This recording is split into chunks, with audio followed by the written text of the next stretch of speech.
Baada ya mwanamuziki kutokea hapa Tanzania Mbosso Khan kueleza moja kati ya masononeko yake kuwa ni yale anayoyasikia kwenye baadhi ya interview za msanii wenzake ambaye walikuwa kundi moja ya Moto Band, Enoch Bella kwamba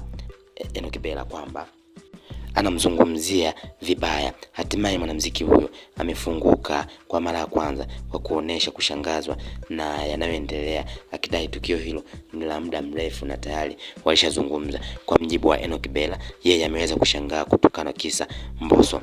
Kupitia kwenye ukurasa wake wa Instagram, Enoch Bella ameshare moja ya ujumbe aliotumiwa na shabiki aliyejionyesha kuwa ni wa Mbosso, akitumia lugha zisizofaa, huku yeye akieleza kwamba hana ubaya na mtu yoyote wa Moto Band. Kwa mjibu wa Enoch Bella, ambao waliingia kwenye mtafaruku na Mbosso, ambapo Mbosso aliweza kuzungumza maneno kwa kudai kwamba anashangazwa kumuona Enoch Bella anamzungumzia vibaya japokuwa yeye hajai kumfanyia kitu kibaya, na ndipo ambapo Enoch Bella akaweza kushangazwa kutokana na kutukanwa na mashabiki wa Mbosso, kisa Mbosso kudai kwamba Enoch Bella anamzungumzia vibaya kwenye interview.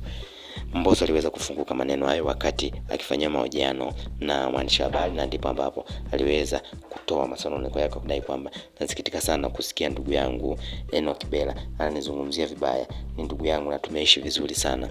Nikumbuke kwamba Enoch Bella pamoja na Mbosso Khan wote wawili walikuwa kwenye kundi la Moto Band ambalo lilifanya vizuri sana miaka ya 2015 kupanda huku juu, na ndipo ambapo wasanii hao kundi likaweza kusambaratika, na hatimaye kila msanii akawa anajifanyia kazi yeye mwenyewe peke yake akiwa na management ya kwake. Lakini safari hii wasanii hao kila mmoja alitawanyika kwenye kundi lake. Kwa mfano, mtu wa kwanza kabisa kuweza kupata management alikuwa ni Aslay, lakini baadaye akafuata Beka Flavor, lakini kwa upande wa Mbosso akafuata baada ya kuweza kusainiwa kwenye label ya WCB Wasafi, na hapo ndipo ambapo aliweza kufanikiwa zaidi na wengi kumuonea kama gele kutokana na mafanikio ambayo aliyapata kutokana na uzito na ukubwa wa record label hiyo.